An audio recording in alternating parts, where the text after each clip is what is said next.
Good morning, class 4 students. How are you? I hope all are fine. I, Veena Rani from Wisdom School. जो हमारा गुलमोहर हिंदी की पाठ्य पुस्तक में पाठ 6 पोंगल पे हम पहुंच गए हैं। इससे पहले अपने लेसन हो चुके हैं। आप तो जानते ही हैं कि भारत जो है त्योहारों की भूमि है। यहाँ हर महीने कोई ना कोई त्योहार मनाया जाता है।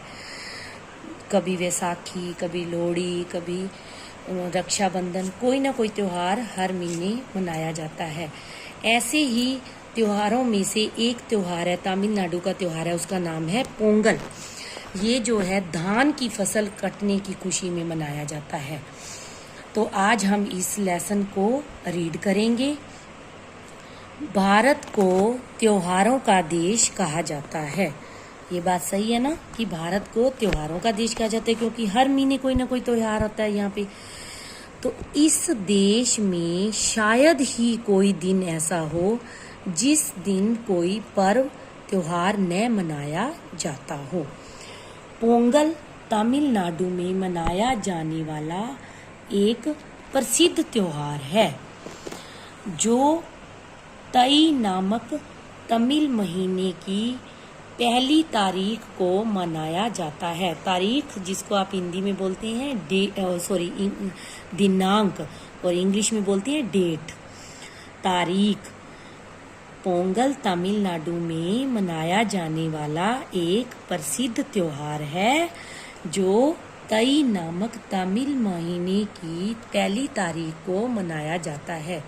तमिल महीने की कौन सी तारीख को मनाया जाता है? पहली। तमिलनाडु में धान की फसल समेटने के बाद लोग खुशी प्रकट करने के लिए पोंगल का त्योहार मनाते हैं। जब वहाँ धान की फसल पूरी तरह कट जाती है, फिर उस फसल को वो समेटी करने के बाद खुशी अपनी प्रकट करने के लिए पोंगल का त्योहार मनाते हैं। यह दिन जनवरी के मध्य में आता है, मतलब मिड में, बीच में। जब जनवरी का महीना आधा बीत जाता है तब यह दिन आता है। पोंगल उत्तरायण के आरंभ का सूचक है, सूचना देता है। पोंगल उत्तरायण के आरंभ उत्तरायण के शुरू होने की सूचना देता है।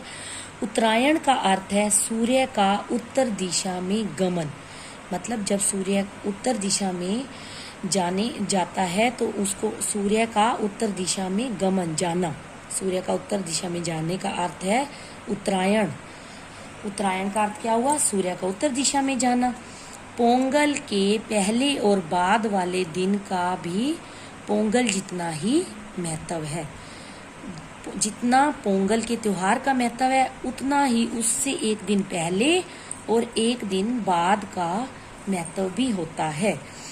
पोंगल के पहले वाले दिन को बोगी कहते हैं। एक दिन पहले को क्या कहते हैं? बोगी। इस दिन लोग घर की सफाई करते हैं, पुरानी और बेकार चीज़ों को फेंकते हैं। जैसे हम लोग हरियाणा के लोग दिवाली पे सफाई करते हैं ना, वैसे ही वो पोंगल के त्योहार से एक दिन पहले घर की सफाई करते हैं और पुरानी और बेकार चीज़ों को फेंकते हैं या जला देते हैं। पोंगल से पहले सारी रात लोग बेकार चीज़ों की होली जलाते हैं। जो सफाई करने के बाद बेकार चीज़ें निकलती हैं, उनको जलाकर उनकी होली मनाते हैं। चीज़ों को जलाते हुए लड़के छोटे छोटे ढोल पीटते रहते हैं। चीज़ें भी जलती रहती हैं और साथ ही साथ ढोल भी बजता रहता है। इस ढोल को तमिल में बोगी कोट्टू कहते हैं। ढोल को क्या बोलते हैं? बोगी कोट्टू। ये ढोल इसी दिन के लिए बनाए जाते हैं। सांझ को जब घर में सफेदी हो चुकी होती है, तब फर्श को रगड़ रगड़ कर धोया पोंछा जाता है। सांझ शाम को घर में सफेदी हो चुकी होती है उनके, फिर वे फर्श को रगड़ रगड़ कर धोते हैं वहाँ के लोग, और साफ करते हैं, पोछा मारते हैं। चावल के आटे से फर्श पर कुछ आकृतियाँ बनाई जाती हैं। आकृतियाँ मतलब ये देखिए, यहाँ देखो कुछ बनी हुई हैं आकृतियाँ ऐसे, या कोई भी तस्वीरें आकृतियाँ बनाते हैं, जैसे हम जिसको रंगोली भी हम कह सकते हैं। जैसे हम रंगोली बनाते हैं ना, रंगोली में तरह तरह के हम डिज़ाइन बनाते हैं, ऐसे ही वे चावल के आटे से फर्श पर कुछ आकृतियाँ बनाते हैं, जिन्हें क्या कहते हैं, कोलम। क्या कहते हैं उन आकृतियों को? कोलम। कोलम नई फसल के चावल से बनाते हैं। जो धान की उनकी फसल नहीं आती है, जो धान की फसल में क्या होता है, चावल ही होते हैं। तो चावल, जो नए चावल होते हैं, उन चावलों के आटे से वे आकृतियाँ बनाते हैं। इसलिए इसका विशेष महत्व है, विशेष खास महत्व है। कोलम के सुर्ख आटे को पानी में घोलकर उससे प्रत्येक कमरे के भीतर दीवारों के साथ साथ पट्टियां बनाई जाती हैं। कोलम का जो आटा होता है, उस आटे को वो पानी में घोलते हैं और फिर उससे हर कमरे की हर दीवार पर पट्टियां बनाते हैं। पोंगल के लिए एक विशेष बर्तन खरीदा जाता है। स्पेशल वे एक बर्तन खरीदते हैं। उसमें दूध, नई फसल के चावल, गुड़ और मसाले डालकर सूर्य देवता के लिए शर्कराई का भोग तैयार किया जाता है। इसीलिए इस दिन को शर्कराई पोंगल कहते हैं। जिस बर्तन में पोंगल बनाते हैं वह पोंगल पानई कहलाता है। जिस बर्तन में पोंगल बनाते हैं उसको क्या कहा जाता है? पानई। बर्तन के गले पर हल्दी का पौधा बांधा जाता है। देखिए, बर्तन के गले पर क्या बांधा जाता है? हल्दी का पौधा। तमिलनाडु के लोग हल्दी को पवित्र मानते हैं, शुद्ध मानते हैं।